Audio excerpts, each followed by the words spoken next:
25% d'étrangers dans nos prisons.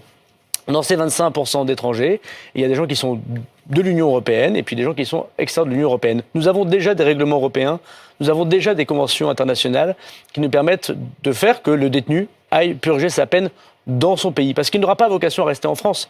J'ai fait voter une loi immigration qui prévoit que si quelqu'un a fait un délit ou un crime pour une peine qui au moins de 3 ans de prison, on doit lui retirer son titre de séjour et l'expulser. Donc ces personnes n'ont pas vocation à rester en France. On a déjà un mal fou à expulser les OQTF, c'est-à-dire ces personnes soumises à une obligation de quitter le territoire français.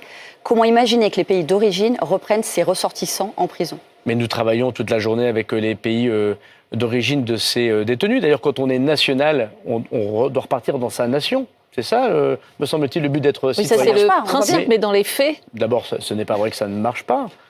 Si je prends les personnes les plus dangereuses qui ne sont pas en prison, quand j'étais mis à l'intérieur, on en expulsait 50%. Alors vous me direz, c'est pas 100%, mais c'est pas zéro non plus. Heureusement que nous arrivons à les expulser. Je prends des exemples très concrets. La Belgique a une convention avec le Maroc qui permet d'expulser, de faire purger sa peine des citoyens marocains qui ont été arrêtés et condamnés en Belgique au Maroc sans qu'on demande l'avis du détenu. Nous demandons la même convention avec le Maroc et avec tous les autres pays. Pourquoi la Belgique l'aurait et pas nous ? Parce que ce que je constate au ministère de la Justice, c'est que souvent les pays d'origine ont intérêt à cela. Pourquoi ? Parce que après, il y aura l'expulsion une fois qu'ils sont sortis de prison, mais il y a aussi des Français dans ces prisons. Il y a des Français au Maroc, il y a des Français en Belgique, il y a des Français en Roumanie, il y a des Français dans les prisons en Algérie, et il y a des échanges de prisonniers. Évidemment que si nous expulsons des détenus étrangers, le pays étranger va dire reprenez vos citoyens. Mais donc ça veut dire, Gérald Darmanin, que vous vous engagez à reprendre tous les détenus français parce que la réciprocité va s'appliquer, qui sont dans les prisons au Maroc, en Algérie, en Tunisie, en Belgique. Exactement, c'est mieux pour leur famille, c'est mieux pour leur propre réinsertion plus tard. Regardez encore très récemment, avec un pays du Sud-Est, quelqu'un avait été condamné à mort dans ce pays et nous avons accepté le fait qu'il termine sa peine en France, qui lui évite la condamnation à mort. Comment est-ce que ça vide nos prisons alors, si on reprend tous les Français qui sont à l'étranger ? Parce que je pense que nous avons moins de Français présents en Roumanie qu'il n'y a de Roumains présents dans nos prisons en France. Parce que je pense qu'il y a moins de Français présents dans les prisons du Maghreb qu'il n'y en a dans les prisons en France.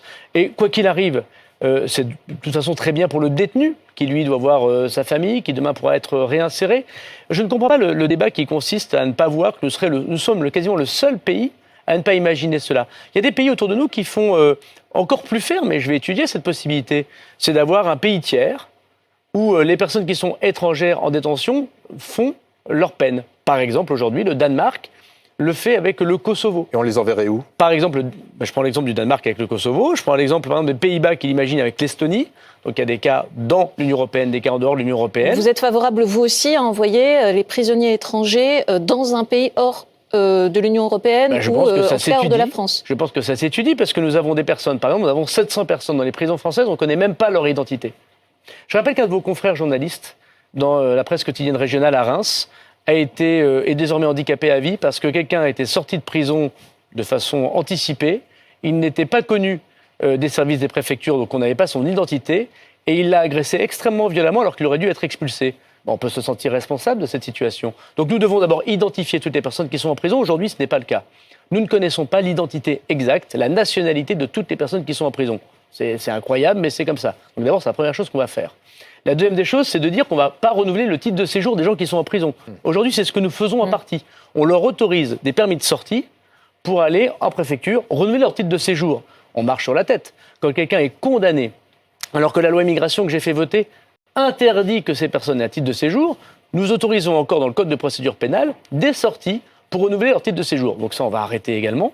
Et puis troisièmement, on va anticiper effectivement le départ de ces personnes. On ne va pas attendre la fin de leur peine. On va permettre, avec des pays, on n'y arrivera peut-être pas à 100%. Aujourd'hui, c'est quasiment zéro, donc la marge de progression est assez importante, de faire leur peine dans leur pays d'origine.